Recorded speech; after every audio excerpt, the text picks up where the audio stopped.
Достар, мен мына машинаны мотор бұзылып тұрған жерінен алған болатынмын. Моторында қандай проблема болды десеңіздер, 1000 километрге 1 литр май жейтін, яғни көк түтін айдайтын артынан, және де на холодную стук бар еді. Капоттың астында 1MZ FE деген мотор, без VVTi 180 аттың күшін беретін 3 литрлік мотор. Мінекей ашып қарап бастағанымызда май жейтін мотордың белгілерін байқауға болады. Қарасаңыздар, впускной коллекторға май айдаған, яғни поршневой дені дұрыс емес деген сөз. Ал клапанный крышканы ашып қараған кезде жағдай осындай болды. Қап-қара, дені дұрыс май құймаған. Бірақ та распредвалдың шейкалары мен пастелдерінің жағдайлары дұрыстау болды. Қатты, анау айтқандай износ жоқ. Тек сапасыз май құйылғандықтан күйген қазанның асты құсап қап-қара болып кеткен. Головканы түсіргенде байқағанымыз мінекей. Бұл мотор бізге дейін ашылған сияқты, себебі бұл жерде паранитовый прокладка тұр, ал негізінде металлопакет тұру керек оригиналда. Яғни бізге дейін бір ашылып жабылған мотор болуы мүмкін деген шешімге келдік. Мына головканың состояниесін қарайтын болсаңыздар, бұл мотор майды қасықтап емес, шелектеп ішкенін байқайсыздар. Мінекей клапандарда лаковый отложение мен нагар кәдімгідей миллиметр емес, сантиметрдің жартысындай болып жабысқан.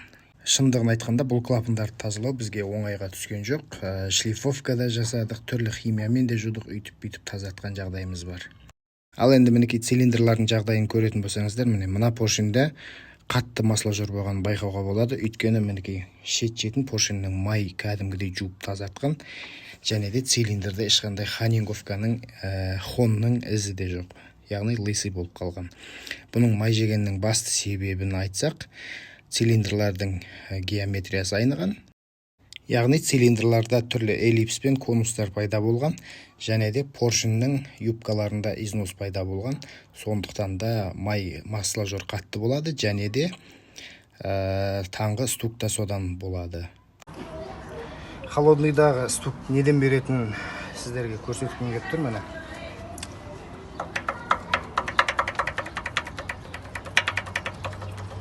Естіле ма? Міне, осы холодныйдағы стук осы. Қызғаннан кейін металл расширение береді. Расширение бергеннен кейін стук жойылады. Ал қызғанға дейін холодный стук міне. Осы надо аздап бар міне.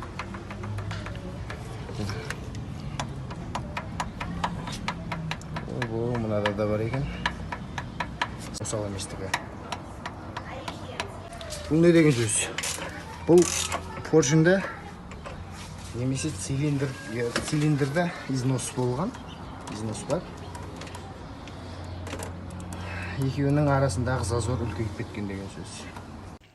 Ал поршендар мен кольцалардың жағдайына келетін болсақ, қатты бүйтіп отырып қалған ештеңесі жоқ. Яғни орнында кольцалар упругист сақталған, орнында айналып тұр. Демек, менің жаңағы жорамалым дұрыс келді деген сөз. Яғни басты масложордың проблемасы ол юбкалардың износы поршеннің, және де цилиндрдің износы. Ал енді бұл моторға біздің тараптан не жасалды деген сұраққа жауап беретін болсақ, мінекей блогымыз толық расточкадан өтті, 0,5 размерге. Барлық цилиндрге ханинговка, яғни хон рискалар салынды, және де мынау беттесетін беттер, яғни привалочный поверхность дейді, соны түгел шлифовкадан өткіздік, және де жақсылап жуып тазалап орнатуға дайындап жатырмыз.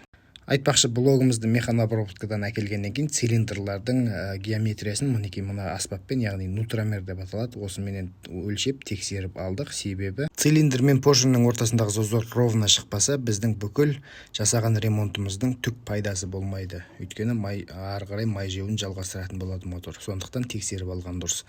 Одан кейін мінекей кольцаларды орналастырып, бұлардың да зазорларын тексеріп, егер дұрыс болмаса, дұрыстап, дұрыс мәнге келтіреміз. Келесі кезекте бөгелдерді жақсылап жуып, тазалап, обезжиривать етіп, продувать етіп, содан кейін вкладыштарды абайлап орнына орнатамыз. Бұл жерде стандартный вкладыштар салынып жатыр, себебі коленвалмен қатты проблема болған жоқ, тек полировкамен өтті. Сондықтан стандартный вкладышты подбирать етіп салдық. Және де айтпақшы, мынау коленвалдың упорный полукольцасын орнатудың тәртібі, мына екі канавкасы сыртқа қарай тұру керек. Мысалы қарасаңыздар, егер теріс сап қоятын болсаңыздар, коленвалды жеп ұзақ жүрмейтін болады. Одан соң вкладыштардың үстерін жақсылап майлап шығамыз. Негізінен бұл жерге монтажный паста деген қолданылады, бірақ біз оған аса қатты бас қатыра қоймадық. Маймен жақсылап майлап шықтық. Тағыны коленвалды орнына орнаттық. Содан соң коленвалдың үстінен тағы да сенімдірек болсын деп, тағы да бір слой майлап шықтық. Тағыны крышкаларын, яғни бөгелдердің крышкаларын орнаттық майлап. Бұл жерде де аса қатты сабырлық керек, асықпай саспай ровно орнату керек. Себебі мынау коленвал мен вкладыштың ортасындағы зазор өте маңызды. Егер ол зазор артық болып қалса, оталған кезде қатты дауыс шығаратын болады. Ал егер ол зазор тар болып қалатын болса, онда вкладыш айналып кетіп, стук беріп қалатын болады моторымыз қайтадан. Бөгелдерді орнатып болғаннан кейін осылай коленвалды ары-бері айналдырып тексеріп көреміз. Ешқандай закусывание немесе қатты тістеп тоқтап қалу болмауы керек. Плавно айналып, плавно тоқтау керек. Біздің жағдайда ол талап орындалды. Ендігі кезекте крышкалардың болттарын соңғы 3 резбісін майлап орындарына орналастырамыз.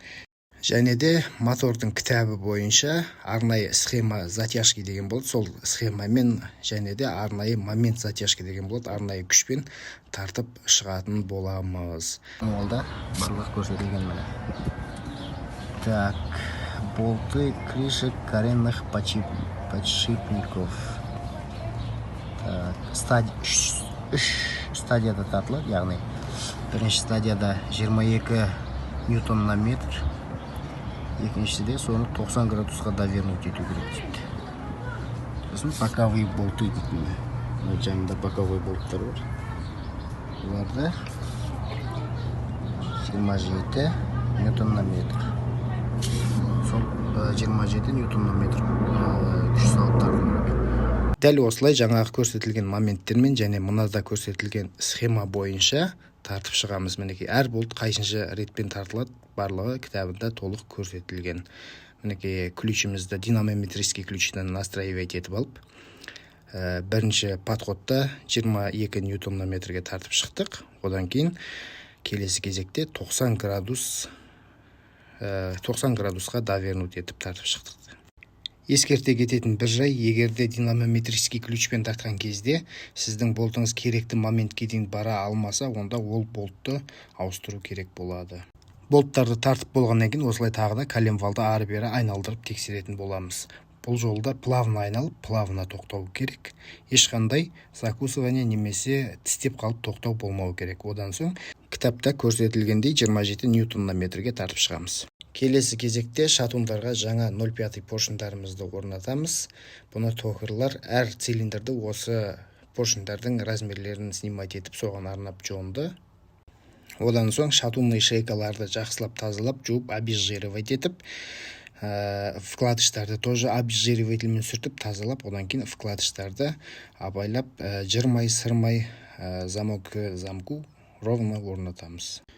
Бұл жерде ескере керетін бір жайт, мына вкладышта байқасаңыздар, мына кішкентай тесік тұр. Ол тесік мына шатун жаққа орналасу керек, себебі ол тесіктен поршынға май шашырап, поршынды салқындатып тұратын болады. Егерде оны теріс қойып қоятын болсаңыздар, поршынға май бармай қалады да, задир болу мүмкін, поршын жабысып қалу мүмкін. Одан кейін мінекей цилиндрді жақсылап майлаймыз, майды аямаймыз, себебі ешқандай трение болмауы керек. Қарасаңыздар, міне қандай керемет, е? Осылай жалтыратып майлап шығамыз дағыны. Поршын кольцаларымызды оправкаға жақсылап қысып алып, одан кейін мінекей мынау алдындағы екі нүкте мотордың алдына, яғни грейм-ремен жаққа қарау керек. Штифтта солай қарау керек, шатундағы. Солай орнына салып, орнатып, ары қарай поршынды кіргізіп жіберетін боламыз. Жайлап бүйтіп итереміз. Вот, кетті. Одан соң шатунный шейканы жақсылап майлаймыз. Крышканы да тоже шатунный майлап, коленвалдағы орнына орнатып, болтын орнатып, керекті моментпен керекті затяжкаға тартатын боламыз. Мінекей шатунный крышканы осылай орнатып, яғни вкладыштар замокка замку келу керек, осылай орнына орнатамыз дағыны. Одан кейін болттарын жақсылап апарып алып орнына. Одан кейін динамометрический ключ алып, кітабында қанша момент көрсетілді, сонша моментке тартып, қанша градус көрсетілді, сол градусқа довернуть ететін боламыз. Артық ештеңенің керегі жоқ. Дәл кітаптағыдай істесек, ешқандай проблема, ешқандай стук болмайтын болады ертең. Сіздерге өткенде люфтін көрсеттім, қандай стук болған. Енді қараңыздар міне. Ешқандай люфт жоқ. Ешқандай стук болмайды демек. Осындай болу керек. Міне, бар күшім салып тұрмын қазір. Ешқандай люфт жоқ. Блоктың өзі қозғалып жатыр, бірақ поршень қозғалмайды.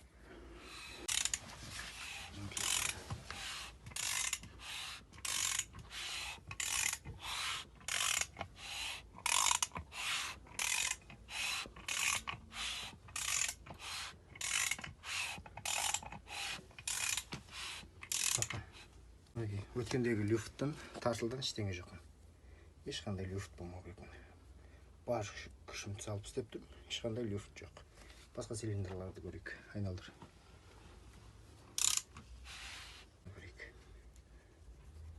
Ешқандай люфт жоқ. Мінекей осымен блогымыз дайын. Новый сальниктер, новый прокладкалармен жинадық. Барлық нәрсесін кітап бойынша жинадық. Енді орнына орнатылып қызмет етуге дайын. Головкалардың притирка жасалып қойған, яғни клапандарға притирка жасалып қойған. Қарасаңыздар. Рабочий фаскалары. Бәрінікі матовый болып тұр, түсі. Енді жаңадан осыған маслосъемный колпачки, яғни қазір айтқанда маслактарды орнатамыз. Мына ескі маслактар. Нәдері тас болып қалған. Ешқандай май ұстауға шамасы жетпейді.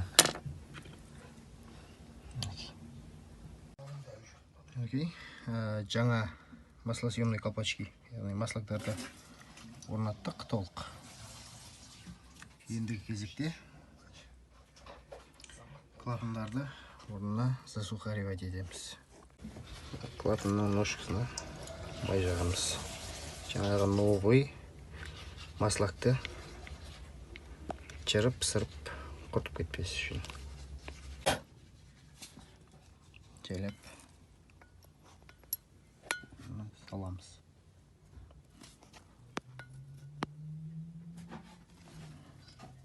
Шайыпсын орналастырамыз орнына. Пружинаның астында тұр. Орнына түсті. Мінекей осылай головканың да толық ремонтын жасап біттік.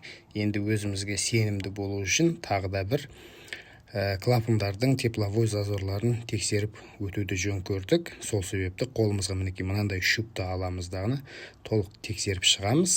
Барлығы орында екеніне көз жеткіземіз дағыны. Блок пен головканы біріктіріп, орындарына орналастырамыз дағыны, машинаны оталдырамыз. Мінекей осымен болды.